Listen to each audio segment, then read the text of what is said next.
ब्रह्मदक्षश्वी देवेशी भरद्वाजे पुनर्वसु हुताशिवेशी चरक प्रभृतिभ्यो नमो नमः।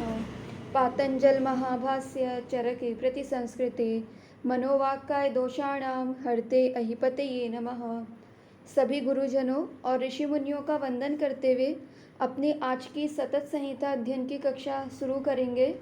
अपनी जो लास्ट कक्षा हमारी हुई थी सतत संहिता अध्ययन की, उसमें हमने चरक सूत्र स्थान पहला अध्याय यानी कि दीर्घम जीवितीय अध्याय का जो 24 नंबर का श्लोक है, जिसमें कि हमें त्रिसूत्र आयुर्वेद के बारे में बताया गया है, वो हम देख रहे थे। उसका अध्ययन हमने करा था, उसके ऊपर कुछ चर्चा भी करी थी। तो उसी श्लोक को आज हम कंटिन्यू करेंगे, जिसमें कि हमने हेतु के बारे में देखा था और लिंग के बारे में देखने के लिए मैंने आप सभी को बोला था कि हमें चरक सूत्र 20वां अध्याय यानी कि महारोग अध्याय का जो है अध्ययन खुद से करना है। तो आज की जो हमारी क्लास रहेगी वो चरक सूत्र 20वां अध्याय जो है उसके ऊपर रहेगी कि किस तरीके से लिंग यानी कि लक्षणों को हमें असेसमेंट करना होता है त्रिसूत्र आयुर्वेद, इसको समझने के लिए। तो जैसे कि श्लोक नंबर 24 है सूत्री स्थान का पहला अध्याय, क्या कह रहे हैं? हेतु लिंग औषध ज्ञानम स्वस्थ आतुर पर आयनम त्रिसूत्रम शाश्वतम पुण्यम बुभुदे यम पितामह। यानी कि अगर हम इस पूरी श्लोक को समझें तो इसमें ये क्या कह रहे हैं कि स्वस्थ आतुर परायणम, यानी कि ये जो त्रिसूत्र आयुर्वेद बताया गया है हेतु लिंग औषध, ये सिर्फ रोगी व्यक्ति के लिए है ऐसा नहीं है। तो यहाँ पे जो इन्होंने बोला है स्वस्थ आतुर यानी कि हेल्दी व्यक्ति के लिए भी है और आतुर व्यक्ति यानी कि बीमार व्यक्ति के लिए भी है। जैसे कि कल ग्रुप में भी डिस्कशन हुआ था दिनचर्या ऋतुचर्या के रिगार्डिंग, कि बहुत से लोगों को कन्फ्यूज़न रहता है कि जो ऋतुचर्या है वो सिर्फ स्वस्थ व्यक्तियों के लिए है या रोगी व्यक्तियों के लिए है। तो उस पर पूरा डिस्कशन हमारा चला था कि जो दिनचर्या या ऋतुचर्या होती हैं ये बेसिकली जो होती हैं स्वस्थ व्यक्ति के लिए होती हैं। ऐसा नहीं कि आपके पास कोई बीमार व्यक्ति आया और आपने उसको ऋतुचर्या फॉलो करना बता दिया। आपको क्या करना है, पहले उसको आरोग्य देना है, यानी कि वो अपनी जो भी व्याधि ले करके आया है पहले आपको उस व्याधि को ठीक करना है, फिर उसे ये दिनचर्या ऋतुचर्या इन सब चीज़ों के कॉन्सेप्ट बताने हैं जिससे कि वो आगे बीमार ना पड़े। ठीक है, तो कल ही इसके ऊपर ग्रुप में भी काफ़ी डिस्कशन हो चुका है दिनचर्या ऋतुचर्या को ले करके। तो जिसमें ऐसी क्वेरी भी थी कि मतलब पैप्टिक अल्सर है तो हम ये समझे कि उसकी बॉडी में जो है कि ग्रीष्म ऋतुचर्या चल रही है, तो ये बिल्कुल नहीं होता है। ठीक है, तो हमें ये समझना है कि कौन कौन सी चीज़ स्वस्थ व्यक्ति के लिए बताई है, कौन सी चीज़ आतुर व्यक्ति के लिए बताई है। तो जैसे अगर हम ये वाले श्लोक की बात करें 24 नंबर का श्लोक जो है सूत्र स्थान पहला अध्याय, तो क्या कह रहे हैं? हेतु लिंग औषध ज्ञानम स्वस्थ आतुर पर आयनम, यानी कि स्वस्थ व्यक्ति और आतुर व्यक्ति दोनों के लिए पर आयनम। पर आयनम यानी कि उत्तम मार्ग बताने वाला। उत्तम मार्ग बताने वाला क्या है कि त्रिसूत्र आयुर्वेद है। अब इस त्रिसूत्र में क्या आया? हेतु लिंग और औषध। ठीक है, चाहे आपके पास स्वस्थ व्यक्ति आ रहा है चाहे आपके पास आतुर व्यक्ति आ रहा है, अगर आपको त्रिसूत्र आयुर्वेद यानी कि हेतु लिंग औषध इन तीन का ज्ञान होगा तो ही आप स्वस्थ व्यक्ति को भी और आतुर व्यक्ति को भी एक उत्तम चिकित्सा दे सकते हैं, एक सही सजेशन आप उसे दे सकते हैं। फिर उसके बाद इन्होंने क्या कहा है? शाश्वतम। शाश्वत यानी कि क्या? जो चीज़ नित्य है। ये जो शाश्वत पुण्य ये जो टर्म आए हैं ये आयुर्वेद के विशेषण के लिए आए हैं, यानी कि आयुर्वेद कैसा है? शाश्वत है। शाश्वत यानी कि क्या? जो नित्य हो, जिसमें कभी भी कोई चेंजेस ना हो। ठीक है, जैसे कि अगर हम शाश्वत को समझे तो आप ऐसे भी समझ सकते हैं जैसे कि जो आग होती है, अग्नि होती है, अग्नि में उष्णता जो है वो क्या है कि शाश्वत है। ठीक है, चाहे मैं उत्तराखंड में बैठ करके अग्नि जलाऊं या फिर आप यूपी में बैठ करके अग्नि जलाएं या फिर कोई दूसरा व्यक्ति किसी अदर स्टेट में बैठ करके अग्नि जलाए, तो अग्नि का जो गुण है वो क्या है? शाश्वत है कि वो उष्ण गुण वाली ही होगी। तो इसको बोलते हैं शाश्वत। ठीक है, तो यानी कि आयुर्वेद भी क्या है कि शाश्वत है। ठीक है, अगर आप में से अगर किसी लोग को ऐसा लगता हो कि यार आयुर्वेद तो एक स्यूडो साइंस है, इसमें कुछ भी नहीं है, तो आप ये श्लोक पढ़ेंगे तो आपकी कई सारी चीज़ें क्लियर हो जाएंगी। क्योंकि यहाँ पे आचार्यों ने खुद ही बोल दिया है कि आयुर्वेद जो है वो शाश्वत है। ठीक है, शाश्वत यानी कि क्या, जिसके सिद्धांत कभी चेंज नहीं होंगे। यानी कि अगर आज भी वात दोष की चिकित्सा स्नेहन बताई है, बस्ती बताई है, तो वो आज भी वही रहेगी, कल भी वही रहेगी, आने वाले 10-20 साल बाद भी वही रहनी है। ठीक है, इसीलिए बोला जाता है कि अगर आपने एक बार आयुर्वेद के सिद्धांत सीख लिए, चाहे आप अपने गुरु के अंडर रह करके सीखें, चाहे आप संहिताओं का अध्ययन करके सीखें, बजाय इसके कि आप औषध वगैरह याद करें, उससे अच्छा ये है कि आप संहिताओं से सिद्धांत सीखें कि सिद्धांत क्या बोल रहा है। क्योंकि अगर आपने सिद्धांत सीखा होगा तो वो सिद्धांत आप कभी भी अप्लाई कर सकते हैं, क्योंकि वो सिद्धांत ऑल ओवर इंडिया कभी नहीं बदलेगा। ठीक है, अब जैसे कि मान लीजिए कि यहाँ पे मैं उत्तराखंड से बिलोंग करती हूँ, तो यहाँ पे मेरे पास अगर कोई वात रोगी आया तो मैं उसे यहाँ के अकॉर्डिंग स्नेहन कराऊंगी। ठीक है, स्नेहन कराऊंगी यानी कि स्निग्ध द्रव्यों से उसकी चिकित्सा करूंगी। अगर कोई व्यक्ति जो है वो साउथ में बैठ के प्रैक्टिस कर रहा है तो वहाँ के अकॉर्डिंग वो वात रोग की चिकित्सा, वहाँ जो ऑयल अवेलेबल होंगे उसके अकॉर्डिंग वो करवाएंगे। ठीक है, तो बात सिर्फ इतनी है कि अगर व्यक्ति को सिद्धांत पता है तो चाहे वो ऑल इंडिया में किसी भी कोने में चले जाए, वो हर जगह अपनी प्रैक्टिस कर सकता है, क्योंकि सिद्धांत जो है वो कभी नहीं बदलेंगे। ठीक है, तो ये चीज़ हमें याद रखनी है कि हम मेडिसिन याद ना करके सिद्धांतों के ऊपर फोकस करें। क्योंकि अगर हमने मेडिसिन रट ली तो उससे होगा क्या कि बाई चांस कभी हमारे पास वो मेडिसिन अवेलेबल नहीं है तो हम क्या देंगे। ठीक है, अगर सिंपली आप ये समझिए कि अगर हमने ये पढ़ा है कि जो वात व्याधि होती है उसमें क्या करना चाहिए कि तेल से मसाज करनी चाहिए, ऑयल से मसाज कर देनी चाहिए, बस। अगर हमने ये पढ़ा है कि जो वात व्याधि होती है या फिर जो वात रोग की चिकित्सा होती है वो स्नेहन होती है, तो हम क्या करेंगे, अगर हमारे पास ऑयल अवेलेबल नहीं है तो हम किसी दूसरे तरीके से उसका स्नेहन करा देंगे, घृत से करा देंगे, या फिर कोई जो दूसरी स्निग्ध गुण वाली चीज़ है उससे करा देंगे।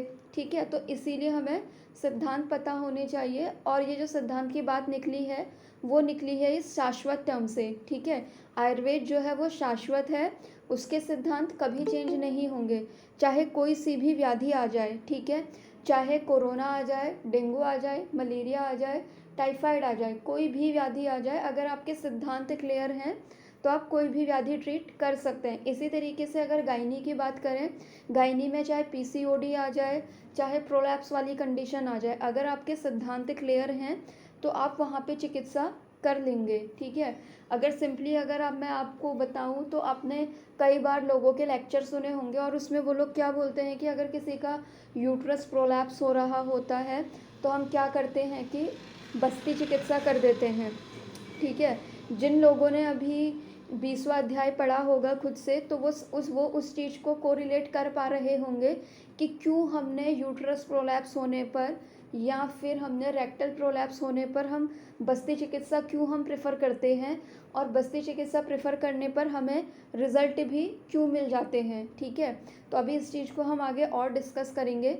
तो शाश्वत की मीनिंग क्या है कि जो क्या है कि स्वभाव सिद्ध है और हमेशा, और जिसके सिद्धांत जो है वो कभी भी चेंज नहीं होंगे। यानी कि आज अगर वात दोष की चिकित्सा सर्वश्रेष्ठ चिकित्सा बस्ती है, कफ दोष की सर्वश्रेष्ठ चिकित्सा वमन है, और पित्त दोष की सर्वश्रेष्ठ चिकित्सा विरेचन है, तो वो कल परसों 2025 में, 26 में, 30 में हमेशा यही रहने वाली है। ठीक है, फिर दूसरा टर्म आता है श्लोक नंबर 24 में ही, पुण्यम। पुण्य यानी कि क्या, कल्याणकारी। ठीक है, जैसे कि बोलते हैं ना कि पुण्य करो आपका कल्याण होगा, तो यानी कि आयुर्वेद भी क्या है कि लोगों का कल्याण करने वाला है, इसीलिए उसको एक विशेषण दिया है पुण्यम। ठीक है, शाश्वत की मीनिंग हमने देख ली कि जो नित्य है, जिसके जो कभी चेंज ना हो, और पुण्य मतलब कि क्या, कल्याणकारी। आपने देखा भी है जब आप आयुर्वेद के थ्रू किसी पेशेंट को ट्रीट करते हैं तो आप उसका कल्याण ही तो कर रहे हैं, एक तरीके से पुण्य कर रहे हैं। तो क्या है कि ये जो टर्म आए हैं ये आए हैं आयुर्वेद के विशेषण के लिए। फिर क्या कह रहे हैं, बुभुदे यम पितामह, यानी कि क्या, बुभुदे यम पितामह का मतलब क्या है कि यम यानी कि जिस शास्त्र या जिस सूत्र को स्वयं पितामह, पितामह यहाँ पे जो आया है ये ब्रह्मा के लिए आया है, ठीक है। जिस सूत्र को, जिस त्रिसूत्र आयुर्वेद को ब्रह्मा ने क्या करा था कि स्वयं स्वयं जाना था, स्वयं उसके बारे में अध्ययन करा था, उसको अध्ययन करा था और फिर उसको किसको दिया था, इंद्र को दिया था, ठीक है। तो ऐसा ये जो त्रिसूत्र आयुर्वेद है वो क्या है, शाश्वत है और पुण्य है, ठीक है। पुण्य है यानी कि कल्याणकारी है। अब हमने इसमें त्रिसूत्र आयुर्वेद में हमने ये तो हम फर्स्ट ईयर से पढ़ते आते हैं कि त्रिसूत्र आयुर्वेद हमसे कोई भी पूछता है हम झटाक से उसे हेतु लिंग औषध ज्ञानम स्वस्थ आतुर परायणम त्रिसूत्रम शाश्वतम पुण्यम बुबुदे यम पितामह, ये श्लोक हम उसे सुना देते हैं।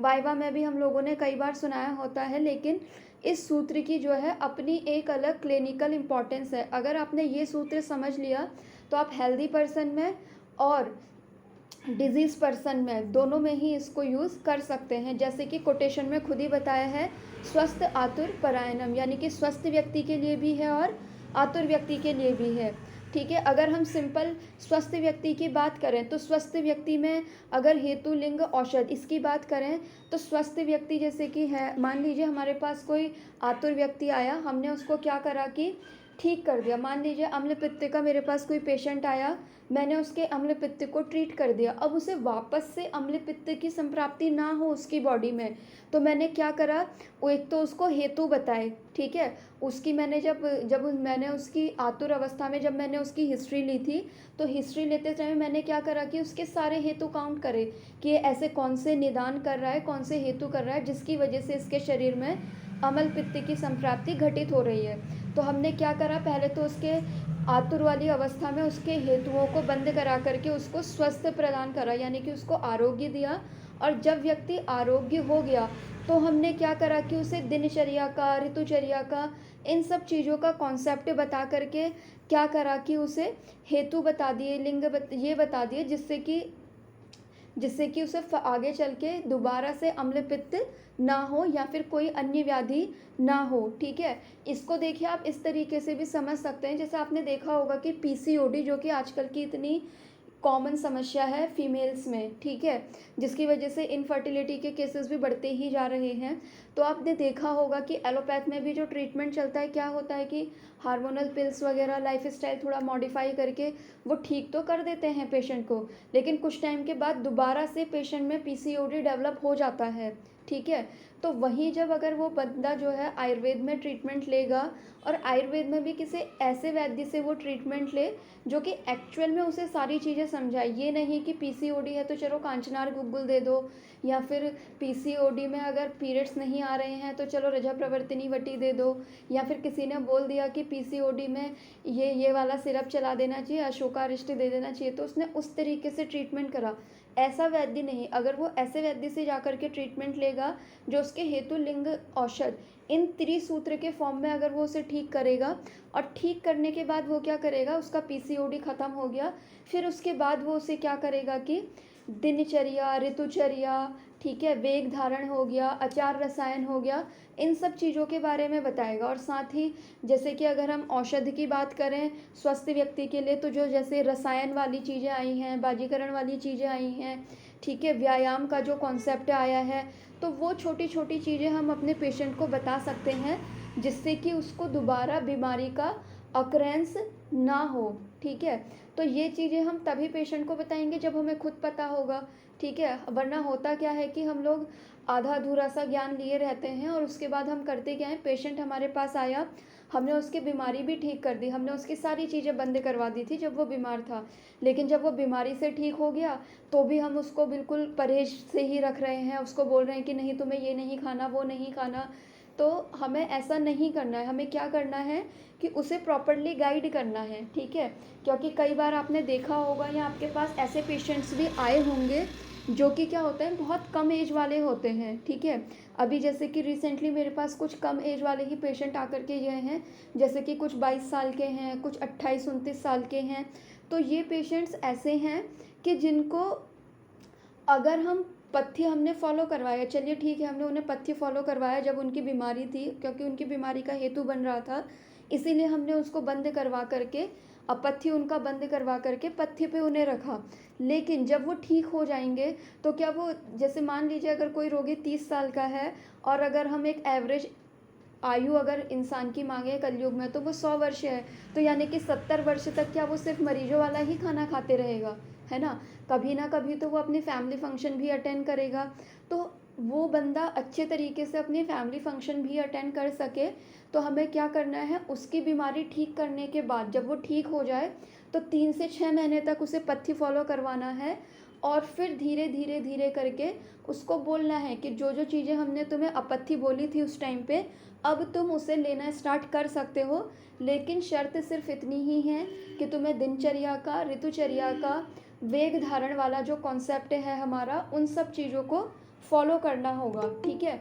जब हम इस तरीके से पेशेंट को गाइड करेंगे तो उससे क्या है कि एक तो आपका पेशेंट काउंट बढ़ेगा।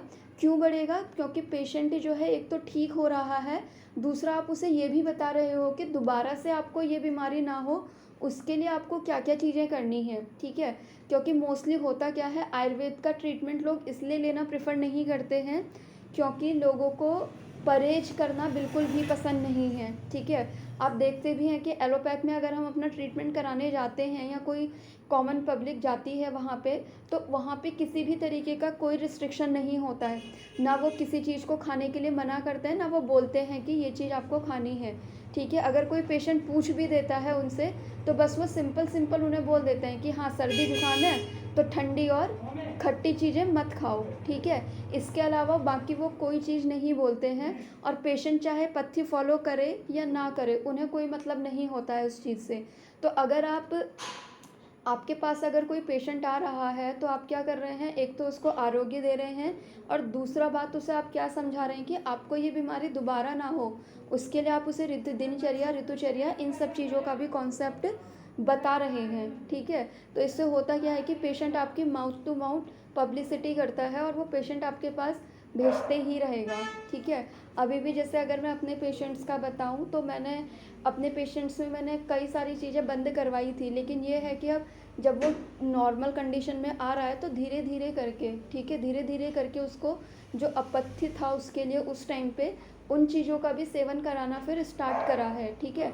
इसीलिए ही जो है चरक ने जो है हमें पादांशिक क्रम का भी वर्णन करा हुआ है स्वस्थ वृत्त वाले चतुष्क में ही, ठीक है। जब हम आगे स्वस्थ चतुष्क पढ़ेंगे, या भी तो हम भेषज चतुष्क पढ़ रहे हैं, उसके बाद जब हम स्वस्थ चतुष्क पढ़ेंगे तो वहाँ पे एक जगह जो है पादांशिक क्रम का वर्णन भी आया है जिसमें हमें ये बताया है कि किस तरीके से हमें अपथ्य का त्याग करना है और पथ्य को लेना स्टार्ट करना है, ठीक है। तो वही सेम कॉन्सेप्ट आपको हर जगह लगाते हुए चलना है, क्योंकि अगर आप पेशेंट को बहुत ज़्यादा बाउंडेशन में रखेंगे ना तो पेशेंट आपके पास रहेगा नहीं, ठीक है। क्योंकि ये चीज़ें मैंने खुद फील करी है। अगर मैं पेशेंट को बोल देती हूँ कि हाँ तुम्हें बहुत ज़्यादा परहेज करना है तो वो चले जाता है। तो हमें क्या करना है कि पेशेंट की काउंसलिंग बहुत अच्छे से करनी है, उसे समझाना है कि आपको ये जो चीज़ें छोड़नी है ये सिर्फ 1 वीक के लिए छोड़नी है।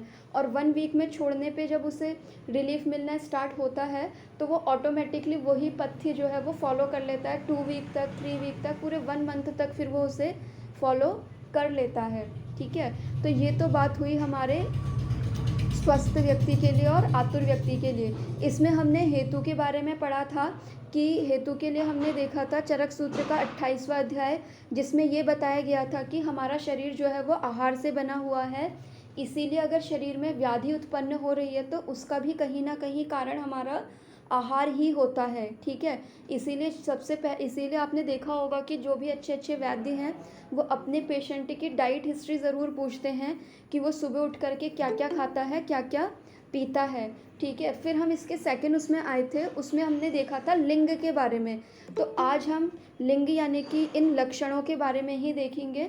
तो इसके लिए आप निकालिएगा चरक सूत्र का 20वां अध्याय यानी कि महारोग अध्याय, और महारोग अध्याय में भी आप निकालिएगा, वैसे तो आपको ये पूरा चैप्टर पढ़ना है लेकिन अभी जो हम मेनली देखेंगे, अभी हम इसके कुछ कुछ श्लोक ही देखेंगे।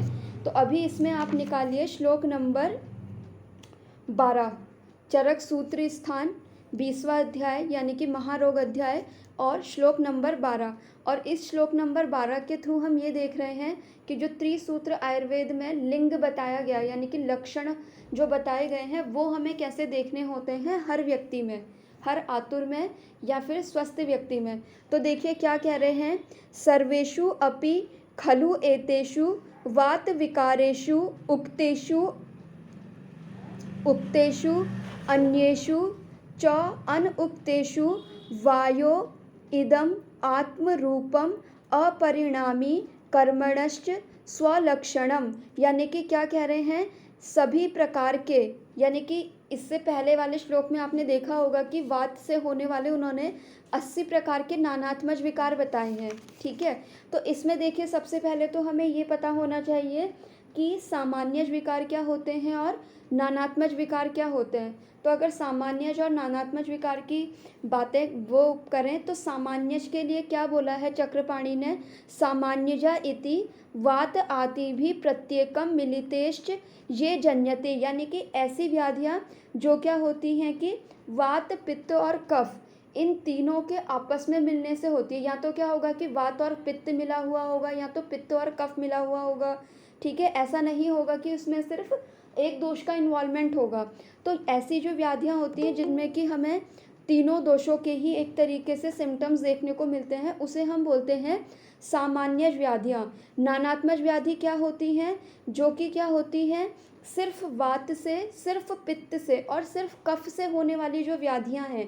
ठीक है ना, इसका मतलब ये नहीं है कि नानात्मज विकार में हमने बोल दिया कि वात से होने वाली सिर्फ, मतलब कि वातज जो नानात्मज विकार होते हैं वो 80 होते हैं।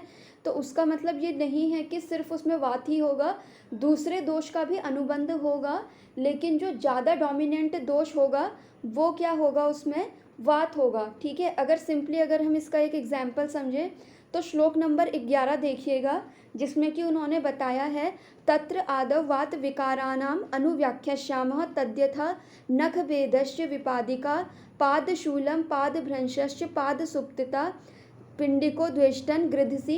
इस तरीके से उन्होंने वात के नानात्मज विकार हमें बताए हैं 80। ठीक है, अब देखिए इसमें जो गृधसी आया है, ठीक है, गृधसी के बारे में जब आप वात व्याधि अध्याय में जा कर के पढ़ेंगे तो वैसे तो इन्होंने यहाँ पे क्या कहा है कि गृधसी जो है वो क्या है कि वात का नानात्मज विकार है।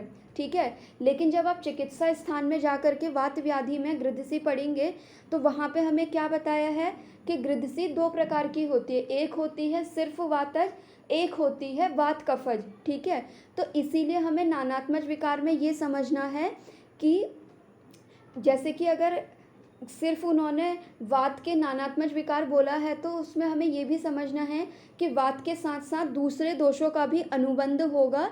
लेकिन इसमें हमें ये याद रखना है कि अगर किसी पेशेंट को गृधसी है तो हमारे माइंड में सीधे आना चाहिए कि वात का विकार है, वात का नानात्मज विकार है, तो इसमें हमें वात दोष की चिकित्सा करनी ही करनी है। ठीक है, फिर बाद में हम उसके हिस्ट्री लेते लेते ये भी जान ले कि साथ में हो सकता है कि पित्त का अनुबंध मिल जाए, कफ का अनुबंध मिल जाए। लेकिन एक चीज़ हमारे माइंड में क्लियर हो जाएगी अगर हमने सूत्री स्थान पढ़ा होगा कि गृधसी यानी कि क्या, वात का नानात्मज विकार। और अगर हमें कुछ समझ नहीं आ रहा होगा तो सिंपल वात का नानात्मज विकार समझ करके हम उसे बस्ती चिकित्सा देना भी स्टार्ट करेंगे तो भी पेशेंट में आराम मिलना स्टार्ट हो जाएगा। और आपने देखा भी होगा कि बहुत से लोग करते भी हैं ऐसा, जो लोग मतलब प्रॉपर डिग्री नहीं लिए रहते हैं, जो लोग योगा वाले होते हैं या नेचुरोपैथी वाले होते हैं, वो लोग क्या करते हैं, अगर उनके पास कोई योगा सेंटर में कोई शाटिका का पेशेंट आ जाता है तो वो सिंपली क्या करते हैं, उसकी कटिबस्ती करना स्टार्ट कर देते हैं कटिबस्ती करना स्टार्ट करते हैं तो पेशेंट को रिलीफ भी मिल जाता है। तो पेशेंट को रिलीफ क्यों मिलना स्टार्ट होता है, इसलिए होता है क्योंकि गृधसी जो है वो वात का नानात्मज विकार है और वात दोष की जो सर्वश्रेष्ठ चिकित्सा बताई है वो बताई है बस्ती। ठीक है, चाहे वो हम आस्थापन बस्ती दें, अनुवासन बस्ती दें या फिर लोकल वाली बस्तियां दें। ठीक है, तो ये चीज़ आपकी क्लियर हो जानी चाहिए कि सामान्य और नानात्मज विकार क्या है।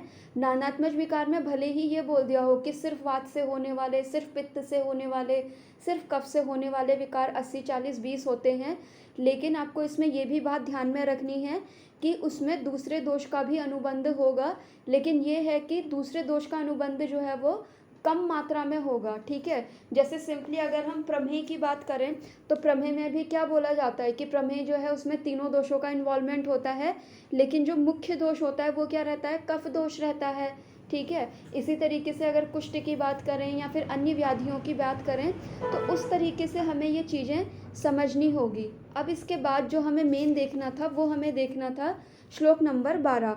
तो क्या कह रहे हैं, सर्वेषु अपि खलु एतेषु वात विकारेषु उक्तेषु अन्येषु च अनुक्तेषु वायो इदम आत्मरूपम अपरिणामी कर्मणश्च स्वलक्षणम।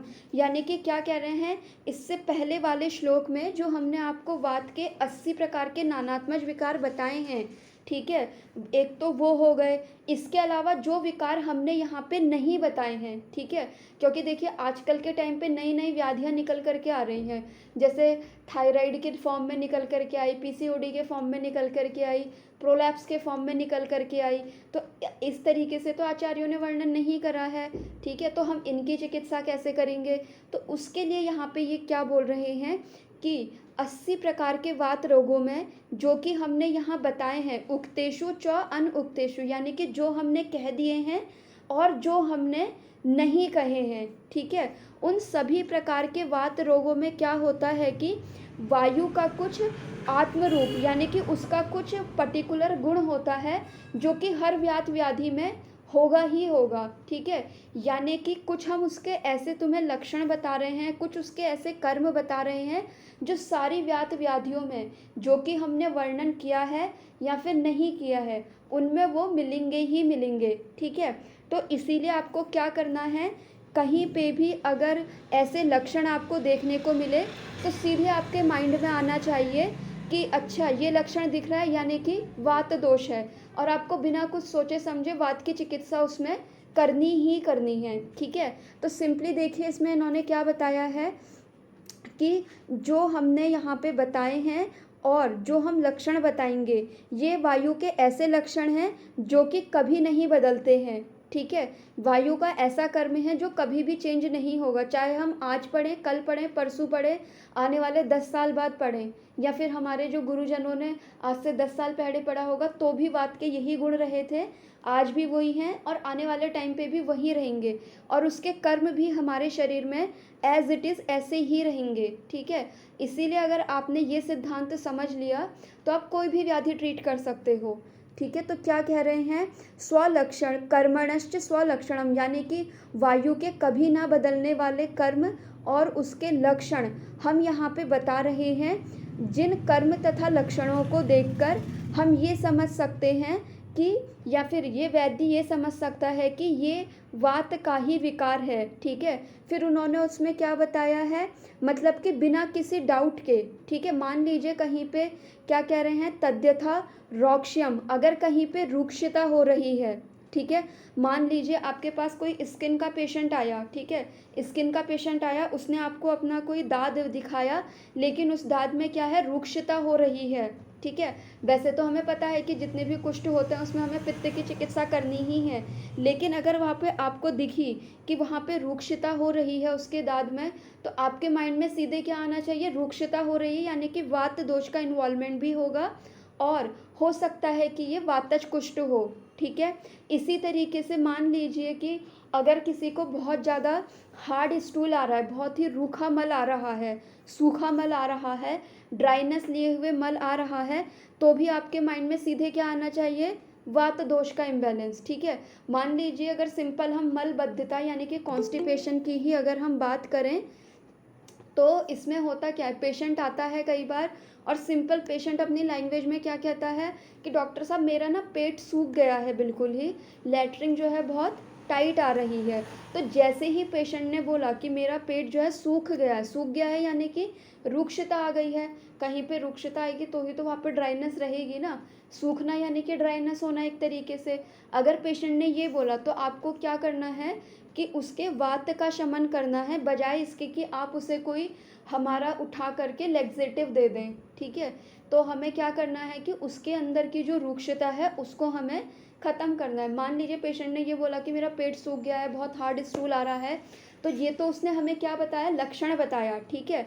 अब हम क्या करेंगे, उसने हमें लक्षण बता दिया और उसके लक्षण को देख के हमें क्या पता चला कि रुक्षता है, अंदर सूखापन हो रहा है, मल भी बहुत कड़ा आ रहा है, टाइट आ रहा है, यानी कि वात दोष का इन्वॉल्वमेंट लग रहा है, ठीक है। फिर आप क्या करोगे, उसकी दिनचर्या पूछोगे। दिनचर्या में पेशेंट आपको बताएगा कि मैं क्या करता हूँ, ना मैं दूध लेता हूँ, ना मैं घी खाता हूँ, और मैं क्या खाता हूँ, चने का सेवन मैं बहुत करता हूँ, सूखे चने जो होते हैं स्प्राउट्स, उनका सेवन मैं कर रहा हूँ। तो आपने क्या करा, पेशेंट ने आपको लक्षण बताया, आपने उसके हेतु निकालने के लिए उसकी दिनचर्या पूछना स्टार्ट करा।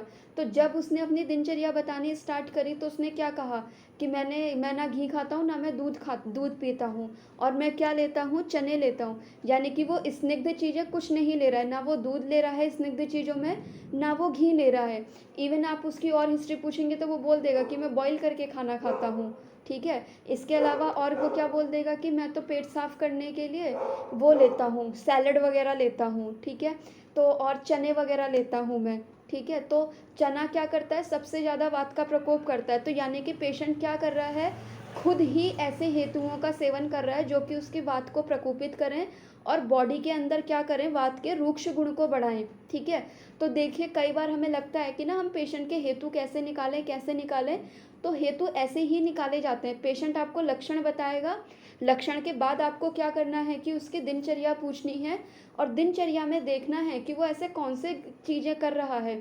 अब मान लीजिए यही उसका मल जो है, अगर पेशेंट ये बोलता कि डॉक्टर साहब मेरा ना पेट खुल करके साफ़ नहीं होता है, ठीक है, आप उससे ये पूछते कि आपको लैट्रिन टाइट तो नहीं आती, वो कहेगा कि नहीं टाइट तो नहीं आती है, आती तो नॉर्मल है लेकिन खुल के नहीं होता है साफ। यानी कि क्या है कि चिपचिपापन लिए हुए है, ठीक है, स्टिकीनेस है स्टूल में, और ये स्टिकीनेस कौन लेकर के आता है हमारे शरीर में, कफ दोष, ठीक है। तो यानी कि आप उसने क्या बोला कि स्टिकीनेस है, तो उससे आपने क्या आइडिया लगाया कि इसकी बॉडी में कफ दोष का इन्वॉल्वमेंट लग रहा है, ठीक है। तो फिर आपको पता है कि कफ दोष और आम, ठीक है, जो बॉडी में आम दोष बनता है, उन दोनों के गुण एकदम सेम हैं। फिर आपने क्या कहा कि उससे ये पूछा कि आपका स्टूल जो है टॉयलेट सीट पे चिपकता है क्या, उसने कहा हाँ चिपकता है, पानी भी डालता हूँ तो भी नहीं निकलता है, ठीक है। तो इससे आपको और क्या पता चला कि उसकी बॉडी में आम दोष भी है। फिर वो कहेगा कि मुझे शरीर में दर्द वगैरह भी रहता है, ठीक है। तो आपको पता होगा कि आम दोष की वजह से भी शरीर में क्या होता है, दर्द होते हैं, ठीक है। इसीलिए आम वात के रोगी को दर्द होता है ना। इसके अलावा आपने ये पूछा, फिर जब आप उससे पूछोगे अच्छा ठीक है अपनी दिनचर्या बताओ, तो पेशेंट क्या कहेगा, मैं सुबह उठता हूँ, उठ करके मैं क्या करता हूँ, 7 बजे भैंस का दूध पीता हूँ। फिर उसके बाद मैं क्या करता हूँ कि मुझे काम के लिए निकलना होता है तो मैं पराठे खाता हूँ, ठीक है। फिर मैं दिन में आता हूँ, दिन में लंच करता हूँ तो उस टाइम पे मैं दही लेता हूँ, ठीक है। फिर मैं क्या करता हूँ, 4-5 बजे के आसपास भूख लगती है तो मैं क्या करता हूँ, ड्राई फ्रूट्स का इंटेक कर लेता हूँ या घी में रोस्ट करे हुए मखाने ले लेता हूँ, ये ले लेता हूँ, वो ले लेता हूँ। फिर रात में क्या करता हूँ, रात में फिर से खाना खाता हूँ और फिर रात में सोते टाइम फिर से भैंस का दूध पी लेता हूँ। तो यहाँ पे देखिए पेशेंट ने आपको अपना लक्षण बताया था, ठीक है। तो आपने उसकी दिनचर्या से जब उससे पूछी तो आपने सीधे उसके हेतु निकाल लिए। उसके सारे हेतु कैसे हैं, भैंस का दूध आप देख लीजिए, पराठे देख लीजिए, ड्राई फ्रूट्स देख लीजिए, सारे ऐसे हैं जो बॉडी में स्निग्ध गुण को बढ़ा रहे हैं, ठीक है। तो इससे हमें क्या पता चलता है, उसके हेतु पता चल जाते हैं, ठीक है। तो ये तो हमारी बात हुई सिर्फ हेतु और लिंग की, ठीक है। जब हम औषध पे जाएंगे तो हम इसकी चिकित्सा देखेंगे कि फिर हमें कैसे सोचना होता है। तो अब देखिए यहाँ पे ये तो बात हुई रौक्ष की। रौक्ष के बाद आता है शैत्य, यानी कि शीतलता। ये किसका गुण होता है, वात दोष का। अगर कहीं पे शीतलता हो रही है, यानी कि पेशेंट ये कहता है कि आपने देखा होगा कि जो थायराइड वाले पेशेंट होते हैं, ठीक है, कोई थायराइड वाले पेशेंट तो ऐसा कहते हैं कि हमारे पैर जो है वो बहुत ज़्यादा गर्म रहते हैं। कोई क्या कहते हैं कि हमारे कितनी भी सर्दी जब होती हैं तो हम कितने ही ज़्यादा रज़ाई ओढ़ लें, कंबल ओढ़ लें, हमारे हाथ पैर जो है वो गर्म नहीं होते हैं, बिल्कुल भी नहीं, ठीक है। तो यानी कि शीतलता है उनके शरीर में कहीं ना कहीं।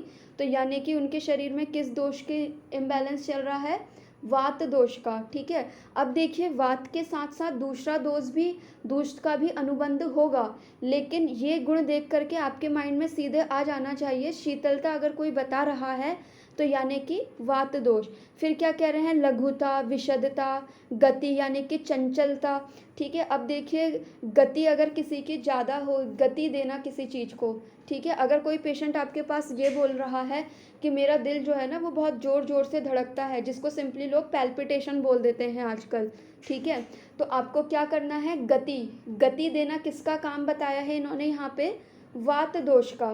तो यानी कि आपको क्या करना है, जैसे ही उसने बोला कि यहाँ पे गति बहुत ज़्यादा लग रही है, तो आपको दिमाग में सीधे आ गया कि किसी भी चीज़ को गति देना वात दोष का कर्म है, तो मुझे इसको कुछ नहीं करना है, इसके वात दोष को शांत करना है। और जब आप पैल्पिटेशन वाले जो पेशेंट होते हैं, जो कि कंप्लेन लेकर के आते हैं कि हमें घबराहट हो रही है, पैल्पिटेशन हो रहा है या बहुत तेज तेज से दिल धड़क रहा है, तो जब आप उनकी डीप हिस्ट्री लेते होंगे तो आपने देखा होगा उनके हिस्ट्री में एक तो रात्रि जागरण मिलता है, ठीक है, रात्रि जागरण मिलता है, या उनकी चिंतन वाली जो रहती है, चिंतन वाली जो एक वो रहता है, वो बहुत कर रहे होते हैं वो, चाहे वो अपने ऑफिस के वर्क को लेकर के करें या फिर अपने घर के वर्क को लेकर के, चिंतन बहुत ज़्यादा कर रहे होते हैं वो। और जब आप उनका डाइट पैटर्न पूछोगे तो खाने में भी वो अनियमितता दिखा रहे होते हैं। तो यानी कि क्या है, हमने उसने हमें अपने लक्षण बताए और उन लक्षणों से हम उसके हेतुओं तक पहुँचे, ठीक है। इसी तरीके से गति की अगर बात करें, अगर किसी को नॉर्मल मोशन ना आकर के ज़्यादा मोशन आ रहे हैं, मान लीजिए कोई पेशेंट आपके पास आकर के बोल रहा है कि डॉक्टर साहब मुझे तो ना पूरे दिन भर में 8 से 10 बार मोशन के लिए जाना पड़ता है, ठीक है, तो यानी कि अगेन वहाँ पे क्या है कि गति बढ़ गई है, ठीक है, तो वहाँ पे भी हमें क्या सोचना है कि वात दोष, यानी कि सामान्य गति कराना और असामान्य गति कराना, ये दोनों काम किसके रहेंगे, वात दोष के रहेंगे, ठीक है। फिर क्या कह रहे हैं, अमूर्तत्वम यानी कि स्वरूप नहीं होता है उसका कुछ भी, अनवस्थितम, उसका क्या है कि अनवस्थित रहती है, जो वायु का जो कर्म है वो अनव्यवस्थित रहेगा। जैसे कि मान लीजिए कोई पेशेंट आपके पास आ रहा है और बोल रहा है कि मेरा तो कहीं मन ही नहीं लगता है, ठीक है, बहुत ही अस्त व्यस्त में रहता हूँ, तो यानी कि किसी भी चीज़ को अस्त व्यस्त कौन करता है, वात दोष करता है। इसीलिए आपको क्या करना है कि सीधे आपके दिमाग में वात दोष की चिकित्सा करने का विचार आना चाहिए। फिर क्या कह रहे हैं, देखिए ये तो उन्होंने बताया, उसके स्वरूप बताया, ठीक है। अब क्या कह रहे हैं कि ये क्या है, इसके वायु आत्म रूपाणी, यानी कि ये वायु के ऐसे ऐसे ऐसे कर्म हैं जो कि कभी भी चेंज नहीं होते हैं, आत्म रूपाणी, ठीक है। फिर क्या कह रहे हैं, एव विधत्वाच वायु कर्मणो स्वलक्षणम इदमश्य भवति तम तम शरीर अवयवम आविशत। फिर क्या कह रहे हैं कि वायु जब अपने इन कर्मों की वजह से हमारे शरीर के जिस भी अंग अवयव में जाकर के प्रवेश करेगा, वहाँ पे ये क्या करता है, डिफरेंट तरीके के लक्षणों को उत्पन्न करता है, ठीक है। मान लीजिए वायु अपने रुक्ष गुण से, शैत्य गुण से, लघु गुण से, विशद गुण से, गति वाले गुण से, किसी भी गुण से क्या हो जाए कि अपने कर्म से दूषित हो जाए या फिर कुछ भी हो जाए, तो उसके बाद ये लक्षण, ये शरीर के जिस भी भाग में जाएगा वहाँ ये कौन कौन से लक्षण उत्पन्न करेगा वो इन्होंने बताए हैं। तो सबसे पहले इन्होंने क्या कहा, स्रंश। स्रंश मतलब क्या, अपने स्थान से हट जाना, लेकिन बहुत थोड़ा सा। देखिए स्रंश, भ्रंश और व्यास, ये 3 शब्द ऐसे हैं जिनकी मीनिंग यही है कि किसी भी पर्टिकुलर ऑर्गन का अपनी एग्जैक्टली लोकेशन से डिसलोकेट हो जाना। लेकिन क्या है कि स्रंश का मतलब क्या है कि जो उसकी एक्चुअल लोकेशन है उससे थोड़ा सा ही डिसलोकेट होना, ठीक है। भ्रंश का मतलब क्या है कि अपने स्थान से थोड़ा और दूर हट जाना, ठीक है। और व्यास का मतलब क्या है कि अपने स्थान से बहुत अधिक दूर तक हट जाना। सिंपली आप इसको इस तरीके से भी समझ सकते हैं, जैसे हम प्रोलैप्स की कंडीशन पढ़ते हैं, चाहे हम यूट्रस प्रोलैप्स पढ़ें या फिर हम रेक्टल प्रोलैप्स पढ़ें, उसमें हम पढ़ते हैं ना कि 1 डिग्री होता है, 2 डिग्री होता है, 3 डिग्री होता है प्रोलैप्स और 4 डिग्री होता है। तो सिंपली आप ये समझिए कि स्रंस, भ्रंश और व्यास, जहाँ पे 1 डिग्री है तो यानी कि क्या, स्रंस हुआ है सिर्फ, अगर 2 डिग्री है तो भ्रंश हुआ है, और अगर 3 डिग्री है तो यानी कि व्यास हो गया है, ठीक है। तो यानी कि जो अभी हमने स्टार्टिंग में डिस्कस करा था कि क्यों यूट्रस प्रोलैप्स होने पर लोगों को बस्ती चिकित्सा करने से रिलीफ मिलता है, क्यों उनका प्रोलैप्स जो है वो ठीक हो जाता है, तो उसके पीछे कारण है ये वात दोष, ठीक है। वात दोष क्या करा रहा है, दूषित हो करके जिस अंग में जा रहा है उसका स्रंश भ्रंश और व्यास करा रहा है, चाहे रेक्टल प्रोलैप्स हो चाहे यूट्रस प्रोलैप्स हो, ठीक है। तो इसीलिए मैंने आपको स्टार्टिंग में ही बोला था कि हमारे सिद्धांत अगर क्लियर होंगे तो एलोपैथी की कोई भी व्याधि क्यों ना आ जाए, ठीक है, हम उसे क्या करेंगे, इजीली टैकल उसके साथ हम कर सकते हैं, ठीक है। अब देखिए यूट्रस प्रोलैप्स जो है वो आज के ज़माने की ही तो बीमारी है, ठीक है। तो उसकी चिकित्सा भी हम अपने आयुर्वेद के अकॉर्डिंग समझ सकते हैं, लेकिन हमें क्या करना है, कोरिलेट नहीं करना है, हमें अपने अकॉर्डिंग डायग्नोस बनाना है। अगर आपने ये वाला सूत्र पढ़ा होगा कि स्रंस मतलब कि क्या, अपने स्थान से थोड़ा सा हट जाना, भ्रंश मतलब कि क्या, अपने स्थान से थोड़ा ज़्यादा हट जाना, व्यास मतलब कि क्या, अपने स्थान से बहुत अधिक दूर तक हट जाना या फिर फैल जाना, ठीक है। तो इसको अगर आपने समझा होगा तो पेशेंट अगर आपके पास आएगा तो आप अपने अकॉर्डिंग उसका डायग्नोस बना करके उसकी चिकित्सा आप कर दोगे। वरना अगर आपने पढ़ा ही नहीं होगा तो आप क्या कहोगे, रेक्टल प्रोलैप्स हो गया है और यूट्रस प्रोलैप्स हो गया, जाओ जा करके सर्जरी करा लो, ठीक है। तो हमें, जब तक हम अध्ययन नहीं करेंगे तब तक हमारी अज्ञानता दूर होगी नहीं, ठीक है। और ऐसा नहीं है कि मैंने बहुत ज़्यादा पढ़ लिया है, मैं खुद अभी अध्ययन ही कर रही हूँ, तो इसीलिए आप लोगों के पास भी अभी पूरा समय है। आप ये मत सोचिएगा कि हमें प्रैक्टिस करते हुए इतना लंबा टाइम हो गया है तो अब हम संहिताओं को खोल के बैठेंगे तो क्या हम पढ़ पाएंगे या नहीं पढ़ पाएंगे। अगर आप संहिताओं को खोल के पढ़ेंगे तो आपको बहुत अच्छी अच्छी चीज़ें ही मिलेंगी देखने को, और आपको इतनी अच्छी चीज़ें मिलेंगी कि अगर आप एलोपैथ में प्रैक्टिस करते हैं तो आप वहाँ पे केसेस देख करके आपके दिमाग में सीधे आयुर्वेद के कॉन्सेप्ट आने स्टार्ट हो जाएंगे, ठीक है। क्योंकि ऐसा मेरे संग हुआ था जब मैंने एक बार एलोपैथ के एक डॉक्टर के अंडर में गई थी 1 हफ्ते के लिए, तो वहाँ पे जैसे ही पेशेंट उन्हें कंप्लेन बताता था तो डायरेक्ट मेरे दिमाग में यही आता था, अच्छा ये सुप्तता बता रहा है, सुप्तता यानी कि नमनेस बताते थे वो, ठीक है, सुप्तता बता रहा है यानी कि सुप्तता जो गुण बताया है वो वात का बताया है, वात दोष की वजह से बताया, यानी कि इसका वात इम्बैलेंस हुआ होगा। तो जब आप ऐसे जैसे धीरे धीरे करके संहिताओं को पढ़ते हैं, पेशेंट्स को भी देखते हैं, तो आपको खुद ही लगने लग जाता है कि हाँ संहिताएं टोटली क्लिनिकल हैं और उनका अध्ययन हमें डेली बेसिस पे करना ही चाहिए। अब देखिए ये बात हुई हमारे स्रंस भ्रंश और व्यास की। अब बात करी है इन्होंने तीसरा संग।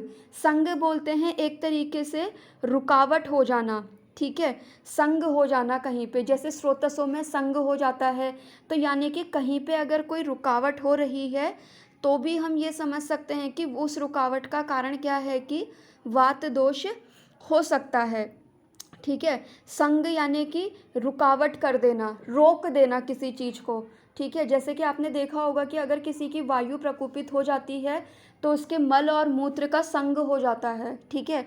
और इसका सबसे बड़ा एग्जाम्पल जो है संग का, वात दोष का, वो मैंने खुद की मम्मी में ही देखा हुआ है। मेरी मम्मी ने जो करा था उसकी वजह से उनका वात का जो शीत गुण था वो उनका इम्बैलेंस हुआ था, और उस शीत गुण की वजह से संग हो गया था उनकी बॉडी में, और संग होने की वजह से हुआ क्या था कि उनके मल और मूत्र दोनों रुक गए थे, ठीक है। तो फिर उनका कैथेटर लगा करके ही उनको यूरिन बार बार निकलवाना पड़ रहा था, लेकिन फिर हमने उनका आयुर्वेदिक ट्रीटमेंट करवाया था, तो अब जो है वो, अब उन्हें कैथेटर लगाने की ज़रूरत नहीं पड़ती है, ठीक है। तो इसीलिए क्या है कि, और ये भी है कि जब मैंने अपनी मम्मी की हिस्ट्री ली थी तो तब मुझे समझ आ गया था कि अच्छा इन्होंने ये चीज़ें खाई पी हैं, तो यानी कि इनका सीधे क्या है कि वात का शीत गुण बढ़ गया है और उसकी वजह से ये संग यहाँ पे हो गया है। फिर देखिए भेद, भेद यानी कि क्या, चीरने के समान पीड़ा होना। साद यानी कि शरीर में अवसाद होना, अवसाद यानी कि थका थका सा लगेगा शरीर, ठीक है, थकान सी रहेगी पेशेंट को। हर्ष यानी कि रोमांच होना, प्यास लगना। कंप यानी कि जैसे कि कंपवात वाली, पार्किंसन वाली जो कंडीशन आती है उसमें भी क्या होता है, हमें कंप देखने को मिलता है ना पेशेंट में। और अगर हम एलोपैथ की बात करें तो एलोपैथ की अगर आपने हचिंसन पढ़ी होगी क्लिनिकल वाली बुक, तो उसमें आपने देखा होगा कि अगर कोई व्यक्ति क्रोनिक अल्कोहलिक होता है तो उसको भी कंप हो जाता है, मतलब कि उसके भी हाथ कांपने लगते हैं, ठीक है। तो यानी कि कंप जो ये हमारे अकॉर्डिंग गुण है ये किसका है, वात दोष का है। तो अगर कहीं पे आपको कंप ये सिम्टम मिल रहा है तो सिंपली आपको क्या करना है, उसके वात दोष की चिकित्सा करनी है। मैं आपको ये नहीं कह रही हूँ कि कंप दोष मिलने पे आपको सिर्फ वात की चिकित्सा करनी है, लेकिन कहीं पे अगर कंप सिम्टम मिल रहा है तो आपके माइंड में ये ज़रूर आना चाहिए कि भले ही मैं इसके बाकी के दोषों की चिकित्सा भी करूं सिम्टम्स के अनुसार, लेकिन वात की चिकित्सा मैं इसमें करूंगा ही करूंगा। ठीक है। वर्त यानी कि क्या, मल का गोला सा बन जाना। जैसे आपने देखा होगा पेशेंट बार बार आकर के क्या कहता है, डॉक्टर साहब मेरे पेट में ना गैस का एक गोला सा बनता है और अल्ट्रासाउंड कराता हूँ कुछ आता ही नहीं है। ठीक है।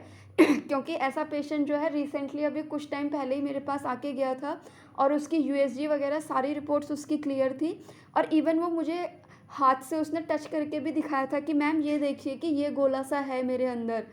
ठीक है। तो ऐसे पेशेंट आपके पास आएंगे जो कहेंगे कि गैस का गोला सा रहता है, या फिर ऐसा लगता है कि अंदर पेट में कुछ गोला सा बन गया है। तो ये सारे लक्षण किसके हैं, वात दोष के। और जब आप उस पेशेंट की हिस्ट्री लोगे तो उसमें कॉन्स्टिपेशन कॉमनली देखने को मिलेगा। ठीक है। गैस उससे ज़्यादा बन रही होगी, तो सिंपली आपको कुछ नहीं करना, उसकी वात का अनुलोमन करा देना है। वो गैस का गोला, मल का गोला जो भी है वो ऑटोमेटिकली सबसाइड हो जाएगा। ठीक है। तो देखिए आयुर्वेद जो है ना, प्रैक्टिस करने में बहुत ज़्यादा इंटरेस्टिंग है और बहुत ज़्यादा इजी भी है। बस हमें समझना आना चाहिए और पेशेंट को रीड करना हमें आना चाहिए।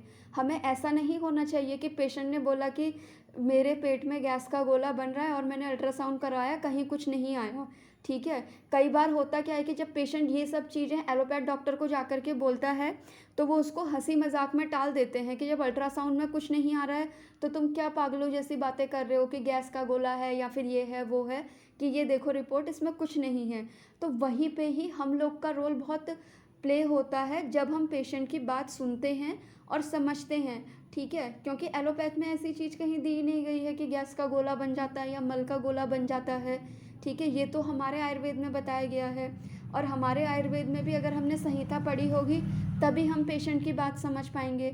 वरना होगा क्या, हम भी उसकी यूएसजी की रिपोर्ट नॉर्मल देख करके उससे कहेंगे आपको कुछ नहीं है, आप जा कर के बस आराम कीजिए, कोई ट्रीटमेंट की आपको ज़रूरत नहीं है। ठीक है। फिर उसके बाद क्या कह रहे हैं, शरीर में चंचलता या फिर स्पंदन उत्पन्न करना। ठीक है। चाल चाल के लिए बोला गया है ये, कि अगर कहीं पे स्पंदन हो रहा है, आपने देखा होगा कि किसी की बॉडी में क्या होता है कि पल्सेशन होते रहता है बहुत तेज तेज से, जितनी भी उसकी ये आर्टरीज वगैरह होती हैं वो बहुत ज़ोर से फड़क रही होती है, फड़कन जिसे बोलते हैं नॉर्मल लैंग्वेज में। तो वो भी किसकी वजह से है, वात दोष की वजह से। फिर क्या कह रहे हैं, तोद यानी कि सुई चुभने के समान पीड़ा होना। और पेशेंट लिटरली यही आकर के बोलता है कि मुझे सुई चुभने जैसी पीड़ा हो रही है, यानी कि सुई चुभ रहा हो, कोई ऐसा दर्द हो रहा है। ठीक है। क्योंकि जब मैं यूजी में थी तो भी मुझे लगता था कि ऐसे कोई पेशेंट बोलता थोड़ा ना होगा कि मुझे सुई चुभने जैसा दर्द हो रहा है।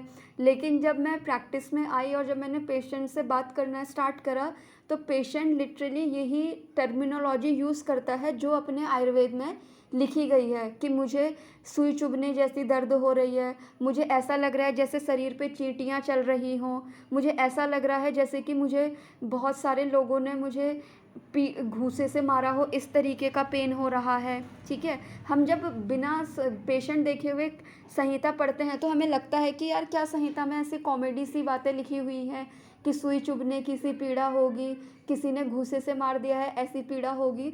लेकिन जब आप रियल में ऐसे पेशेंट देख लेते हैं तो आपका बिलीफ जो है वो बढ़ जाता है संहिताओं की तरफ, कि हाँ पेशेंट एक्चुअल में यही कंप्लेन लेकर के आएगा। फिर उसके बाद क्या कह रहे हैं, फिर उसके बाद क्या कह रहे हैं, व्यथा। व्यथा यानी कि क्या, डिस्कम्फर्ट एक तरीके से। व्यथा चेष्टा आदिनी, यानी कि जितनी तरीके की हम चेष्टा करते हैं उनमें व्यथा होना, यानी कि व्यथा होना एक तरीके से डिस्कम्फर्ट होना। ठीक है। फिर उसके बाद क्या कह रहे हैं, तथा खर परुष विशद सुशिर अरुण वर्ण कषाय विरस मुखत्व, यानी कि क्या कह रहे हैं, शरीर में क्या होना, खरता होना, परुषता होना, अरुण वर्ण का हो जाना। अब मान लीजिए किसी को कोई स्किन एलर्जी हुई और वहाँ पे अरुण वर्ण की हुई है, तो यानी कि क्या है कि वात दोष है। इसके अलावा मुंह के स्वाद का या तो स्वादहीन हो जाना या फिर कषाय रस वाला हो जाना। फिर क्या कह रहे हैं, मुखत्व शोषे यानी कि मुंह का सूख जाना। वह पेशेंट आकर के बोलता है ना कि डॉक्टर साहब मुंह सूख रहा है, मुंह सूख रहा है, तो यानी कि वहाँ पे आपको क्या करना है कि वात दोष का सोच करके उसकी भी चिकित्सा देनी है। फिर इसके अलावा क्या कह रहे हैं, सुप्ति। सुप्ति यानी कि एक तरीके से जो नमनेस हो जाती है, जिसे सिंपली हम ये समझते हैं नमनेस, ठीक है। फिर क्या कह रहे हैं, संकोच। संकोच यानी कि रिस्ट्रिक्शन, एक तरीके से हम समझ सकते हैं, संकोच हो जाना किसी चीज़ का। संकोच यानी कि सिकुड़ जाना भी हम समझ सकते हैं। फिर स्तंभ यानी कि स्टिफनेस आ जाना, ठीक है। फिर इसके अलावा क्या दिया है उन्होंने, खंज यानी कि खंजता आ जाना यानी कि लंगड़ापन। ये सब किसकी वजह से होगा, वात दोष की वजह से होगा। अब आपने देखा भी होगा जब हम शाटिका के पेशेंट देखते हैं तो अभी हमने पीछे क्या देखा कि वात के 80 विकारों में गृद्धि जो है वो वात का नानात्मज विकार है, ठीक है। दूसरा इन्होंने यहाँ पे क्या बोल दिया, खंज यानी कि पंगुता यानी कि लंगड़ापन जो होता है वो किसकी दोष की वजह से होता है, वात दोष की वजह से।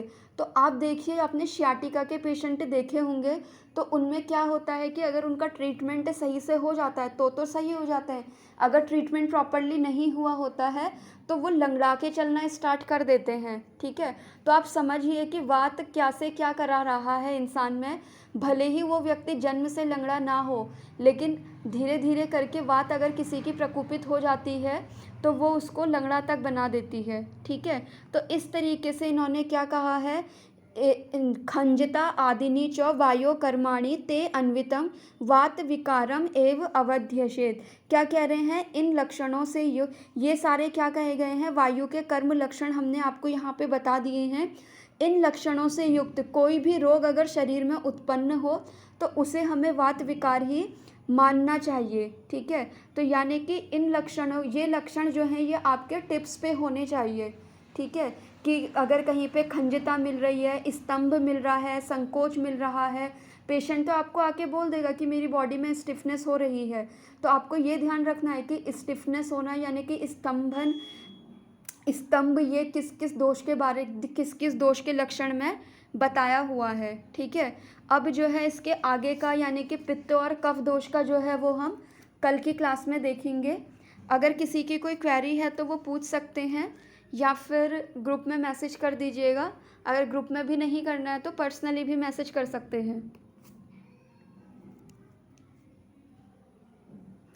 चलिए ठीक है, फिर एंड करते हैं क्लास को।